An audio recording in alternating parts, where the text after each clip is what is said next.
exercício era aquela ideia da gente olhar para a formação dos módulos que ainda o pessoal estava desenvolvendo e prestar um pouco atenção na questão do Progitec.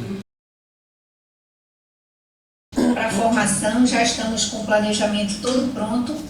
Dependendo da saída de greve, nós começamos imediatamente as formações nos municípios.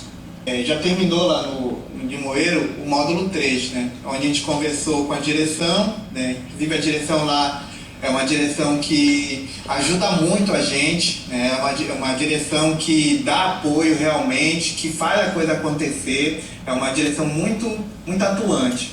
E os professores, né, não ficam por trás, né? Por exemplo, nós trouxemos aqui o professor Lúcio, que era um professor que também, logo no início, né, Lúcio, não sabia nem ligar o computador, nunca tinha usado, não usava nem o celular. E agora é um professor que está atuando lá direto com a gente nas redes sociais, né, usando o laptop direto na sala de aula. Vamos fazer o debate de socialização e vamos encerrar com as atividades online, né, os fóruns lá da plataforma, também no Facebook, a nossa comunidade. Eu vejo que o Pará tem 2 desafios, que são os municípios, que tem essas escolas, e São João da Ponta, que tem uma outra realidade e que a gente precisa realmente estar discutindo, conversando, tentando buscar caminhos. O que a gente tem lutado bastante na história da informática é o seguinte, que a informática sempre foi apêndice da escola. O laboratório ficava ali escondidinho do lado. E agora, como o computador está na sala, na mão do aluno e do professor, é a oportunidade que a gente tem de incluir esse projeto no projeto político-pedagógico da escola. Existem momentos diferentes no andamento das atividades de formação. Bom, aí como é aquela atividade inicial, nós fazemos o levantamento dos projetos que a escola já desenvolve, né? Sempre fazem a feira cultural, né? E no segundo tem agora a feira do conhecimento, que está prevista agora para novembro. Tudo que a escola faz tem reflexão lá na sociedade local, né? Então é um momento interessante. Depois que eles produzem tudo, eles fazem a apresentação no projetor de slides para a comunidade. Esse slide foi feito pela professora. Então, como eu falei, são só 2 turmas, né? Que é uma escola de madeira, bem assim, desconfortável, não tem ar-condicionado, é uma situação bem complicada e a gente não conseguiu até agora resolver o problema de internet lá. A maioria desses alunos, eles moram na zona rural mesmo, então o UCA, para eles, é assim uma libertação, porque é o único jeito deles acessarem a questão da tecnologia. O que era feito sem antes sem o laptop e agora com o laptop? O que a professora acha da diferença, né? E agora com os laptops, além dessas informações mais atualizadas, eles poderão discutir com mais interesse essa questão, se colocar no mundo, né?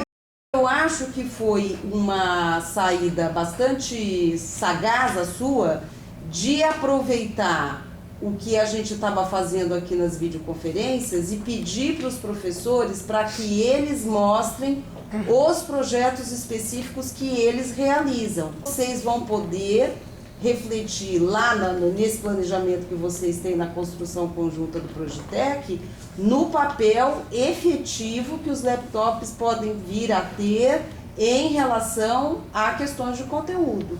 Qual que é o tema dela. Me pareceu mais que assim, a maneira como ela vê o uso do UCA nas diversas atividades que ela está desenvolvendo com os alunos, né? Colaboração entre os professores é tentar fazer atividades que são mais interativas, né? E eu acho que isso pode ser bacana e pode dar um resultado diferente. A informação que nós temos são informações, inclusive, que eu acredito que conseguimos porque fomos até a escola e sentamos com o supervisor, com o orientador, com a direção da escola. Essa é a nossa meta, é garantir que o Progitec esteja contemplado no PPP. No caso do Paulo Nunes Leal, que é uma escola que está bastante envolvida, até porque a questão da internet na escola já foi resolvida, a escola tem grande receptividade, mas eu não sei como é que fica essa questão do PPP, uma vez que a escola ainda não tem nem regimento.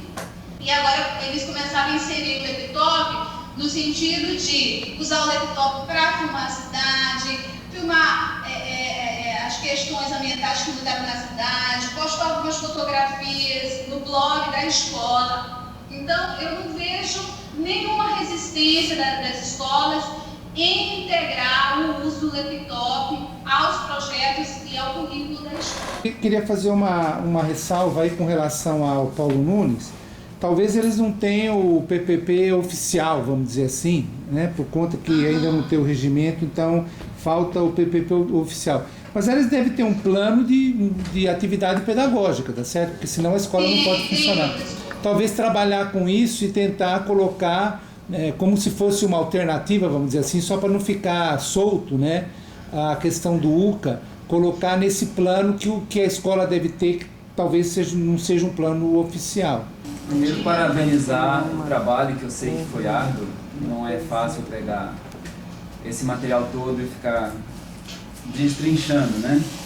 Você falou que toda essa apresentação que você fez das atividades, o uso do laptop, né, dentro das disciplinas, ou seja, é interessante porque está dentro do currículo, né, usando os conteúdos curriculares, quer dizer, isso foi interessante. As atividades já tinham sido planejadas sem a existência do laptop. O laptop aparece no meio do processo. À medida que as necessidades foram surgindo e foram descobrindo o uso dele ao longo do processo, né? Eu gostaria de dizer que é muito interessante para a gente aqui entender, através do relato de vocês, como que o projeto está mexendo com as próprias estruturas, né? Estruturas organizacionais mesmo, né? É interessante pensar nesses impactos, né? Nessas influências meio subliminares que estão acontecendo. Eu gostei muito porque eu vi isso, eu acho que nas 3 apresentações. Interessante ver, por exemplo, a mudança de postura, né, do professor Lúcio em relação à tecnologia, a forma como ele está se dispondo, né, a entender, a dar outro significado para a tecnologia. Enfim, são mudanças que passam meio que subliminar, né, no vivo. Se a gente conseguir ter essas produções, né, dos alunos, dos professores, eu acho que essas produções poderão ser indicadores, né, até na avaliação desses projetos. Terminar essa videoconferência e conversar com vocês um pouquinho a respeito da nossa próxima e última. Poder fazer essa coisa, mostrar o que está acontecendo e tentar fazer um levantamento dos problemas.